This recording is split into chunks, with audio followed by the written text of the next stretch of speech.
Hoje, no domingo da 60ª, o Senhor nos fala da parábola do semeador. Depois, o Senhor Jesus foi para o mar, mas devido à grande multidão que seguiu a ele entrou num barco com os seus discípulos e sentou-se e ensinou as pessoas reunidas à beira do lago. Diz São João Crisóstomo: Jesus entrou num barco para que ninguém fosse deixado para trás e que para todos os seus ouvintes estivessem de frente para ele, para que as pessoas o ouvissem e o vissem, para que a sua visão os fizesse ouvir com prazer e que para que a sua palavra chamasse a sua atenção para ele. Diz também São Beda: este barco representa a igreja, que devia ser erguida no meio das nações, e onde o Senhor consagrou a igreja como a sua morada de predileção. Agora o Salvador expõe 4 parábolas. Vamos hoje refletir sobre a parábola do semeador, que é a segunda parábola. Diz São Jerônimo a respeito destas parábolas: a multidão não é de uma somente, mas há pessoas de pensamentos e desejos, como há pessoas. Nosso Senhor fala ao povo em parábolas, todas diferentes, a fim de dar a cada um o ensinamento que corresponde à sua condição e à sua maneira de ver. Como um pai rico, ele serve aos seus convidados uma refeição de composição muito variada, para que cada um possa satisfazer o seu gosto. Então, são 4 parábolas, portanto, 4 maneiras dos ouvintes de Nosso Senhor tirar proveito, como alimento para a sua vida, de acordo com a sua condição. Aquele que semeia, o semeador, é nada mais, nada menos que o próprio Jesus Cristo, que por função, por ciência e por graça, deve semear. Saiu, portanto, para semear a sua semente, que é a palavra e a sua doutrina. Assim, Jesus Cristo é propriamente o semeador, e o pregador é antes aquele que transporta o cesto de sementes do semeador. Portanto, os que pregam são aqueles que portam o cesto de sementes de Nosso Senhor, o semeador por excelência. Enquanto semeava, enquanto espalhava a sua doutrina indiscriminadamente pelo mundo, alguma das sementes caiu à beira do caminho, ou seja, no coração percorrido pelo caminho do erro, pisado pelos afetos carnais, exposto às sugestões dos demônios e às várias tentações dos vícios que, atravessando-a incessantemente e cruzando-a em todas as direções, sufocam a semente da palavra para impedi-la de germinar. Depois, as aves do ar, ou seja, aqueles que estão no ar. Nosso Senhor diz que estas são aqui os demônios que são chamados aves do ar, que é porque habitam no ar, por onde passam em todas as direções, que é por causa da sua natureza espiritual, que é por causa da sua prontidão para fazer o mal, pois essa é a sua vida. A vida do demônio é fazer o mal.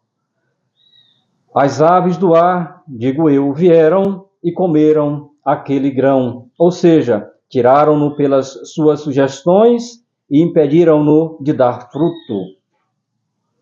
Sim, os demônios tiram-nos a palavra de Deus do coração, apagando até a memória dela. para nos impedir de cumprir o que ela nos ordena, para impedir que a fé penetre nas nossas almas, a fim de não sermos salvos por acreditarmos, porque a fé vem daquilo que ouvimos. Assim, se queremos que a palavra de Deus dê fruto, devemos envolvê-la na nossa alma e na nossa memória, enquanto o lavrador cobre a sua semente com a terra. Diz São Gregório: tal como devemos desesperar da vida de um homem cujo estômago fraco não retém qualquer alimento, assim também corre o risco de morte eterna aquele que não guarda na sua memória as palavras da vida. Outra parte do grão caiu em lugares pedregosos, ou seja, num coração duro, rebelde e orgulhoso, e a princípio nasceu, mas quando o sol da tentação apareceu, queimou a erva e dissipou a fé, que começava a crescer forte, porque o solo não era profundo. Esta fé não tinha sido suficientemente reforçada pela provação, e faltava-lhe a humildade da graça e a humildade da devoção. Tais são os cristãos que ouvem a palavra de Deus, recebem-na com alegria, mas não se propõem a praticar o que ouviram. Então a palavra não cria raízes por falta de um bom propósito. Nos corações duros, de fato, a semente da compunção nasce muitas vezes imediatamente quando ouvem palavras que os assustam, mas assim que o sol nasce, o sol da perseguição, a aflição ou tentação, esta semente seca, porque estes cristãos cedem à impaciência, à desolação e o fracasso. Esquecem-se de que a palavra de Deus só dá frutos sob a humildade da graça e o amor da virtude. Estas almas não têm nada onde a raiz se possa agarrar. As suas resoluções não são firmes e profundamente enterradas, e acreditam apenas durante algum tempo. Agora, tal como uma árvore que é frequentemente transplantada não tem raízes vigorosas, também as almas que muitas vezes mudam do bem para o mal nunca estão bem enraizadas no bem. A tentação mostra-nos se a palavra de Deus tem raízes profundas em nós, tal como a impetuosidade do vento mostra se a árvore é sólida. Esses cristãos inconstantes são da raça do rei Saul, que foi um profeta entre profetas e um insensato entre insensatos. Outra parte do grão caiu entre os espinhos, ou seja, nos corações que foram solicitados pela ambição das riquezas, rasgados pelas preocupações que suscitaram e cedidos por causa da sua avareza aos embaraços das coisas temporais. Os espinhos que cresceram, ou seja, as riquezas que se amontoaram, sufocaram a semente, ou seja, opuseram-se ao fruto da pregação, obscurecendo o espírito dos seus possuidores para impedir que qualquer fruto espiritual se desenvolvesse ali.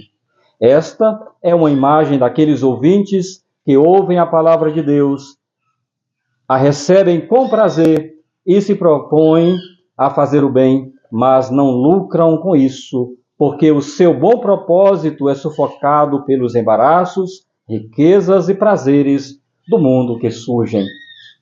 De fato, estes cristãos, quando deixam o santuário onde a palavra sagrada lhes foi distribuída, correm para os assuntos mundanos. Esta palavra é sufocada nas suas almas pela preocupação com a aquisição de riquezas. Depois, pelas riquezas que trazem consigo o desejo de as conservar, e pelos prazeres da vida, ou seja, pelo gozo dessas riquezas que satisfazem os desejos sensuais, e não dão frutos, porque esta tríplice paixão não permite que a semente espiritual se levante e cresça, tal como os espinhos, por espessamento, sufocam a semente que foi atirada para dentro, impedindo-a de germinar. A riqueza e as honras são de fato espinhos reais. Estes, pelas suas picadas, rasgam e ensanguentam o nosso corpo e põem-no num estado repulsivo para os homens. Da mesma forma, o amor e a ambição das riquezas e honras, pelo aguilhão das suas preocupações e embaraços, que são a esperança de os adquirir, o medo de os perder e a preocupação de os manter, rasgam a nossa alma. E se o atraem para o pecado, sangram-no com uma ferida profunda e põem-no num estado miserável que choca os olhos de Deus. E, no entanto, estranhamente, quantos cristãos encontram o seu encanto no meio destes espinhos? Assim que começam a pensar nas coisas espirituais, vão imediatamente intrometer-se nos assuntos temporais. Depois, sufocados e suavizados, veem desaparecer a energia das virtudes. Veja as ovelhas que passam pelos espinheiros para encontrar seu alimento. Deixa sempre por ali uma parte da sua lã. Da mesma forma que o homem que é entregue aos problemas temporais e vive no mundo, perde muitos bens espirituais. Diz São João Crisóstomo, de qualquer lado que segure a um espinheiro, ele pica-nos. Por isso, os bens do mundo, seja qual for a forma como entremos em contato com eles, são prejudiciais para quem os leva e os guarda. E no inferno, conclui São João Crisóstomo, estes espinhos vão picar eternamente as nossas almas com as suas pontas afiadas. Servirão de alimento para o fogo que deve queimar a alma pecadora. Repare na ordem dos 3 tipos de semente que acabamos de mencionar e que continuam a ser inférteis. O primeiro não germina, é pisado por transeuntes e comido pelas aves do ar. A segunda germina, mas não cresce muito, falta-lhe humildade. O terceiro cresce suficientemente alto, mas não suporta cereais. Os espinhos que cresceram-no sufocam-no, não dá fruto. Outra parte da semente caiu em terra boa, ou seja, numa alma que é desprezada pelos homens, mas que é fértil através do amor e onde todas as virtudes são cultivadas. Aí a semente cresce e produz espigas ricas, que são boas obras. Diz São Beda, a terra boa é a consciência dos eleitos, cuja conduta em relação à palavra de Deus é diametralmente oposta à das 3 sementes que simbolizam os 3 tipos de cristãos de que acabamos de falar. Eles recebem a semente santa com alegria e preservam-na tanto na prosperidade como na adversidade, para que possa dar frutos. Agora os grãos rendem 100, os outros 60, os outros 30 para 1. Esta tripla semente, esta tripla diferença na produção pode ser considerada do ponto de vista do triplo estado dos fiéis, entre os quais se distinguem os que estão a começar, os que estão a progredir e os que atingiram a perfeição. Os primeiros, os que estão a começar, são representados pela terra cuja semente produz 30 para 1. Basta que estes fiéis tenham fé na Trindade Santíssima e cumpram o decálogo. Os segundos são representados pela terra cuja semente produz 60 para 1. Devem não só ter fé na Trindade Santíssima e observar os 10 mandamentos, mas também praticar as 6 obras de misericórdia. Os terceiros são representados pela terra mais frutuosa, rende 100 por 1, pois estes fiéis estão obrigados a uma dupla perfeição, ou seja, a observância dos preceitos da velha lei e a dos conselhos evangélicos ao mesmo tempo, ou seja, o cumprimento do decálogo e também o cumprimento dos conselhos evangélicos. Estas 3 ordens do cristianismo são mencionadas abaixo na segunda parábola, onde se diz: a terra produz de si mesmo, primeiro o germe, depois a espiga e, finalmente, o grão contido na espiga, que é o sermão do domingo da 50ª. Que o nosso coração possa produzir 100 por 1. Louvado seja nosso Senhor Jesus Cristo, para sempre seja louvado.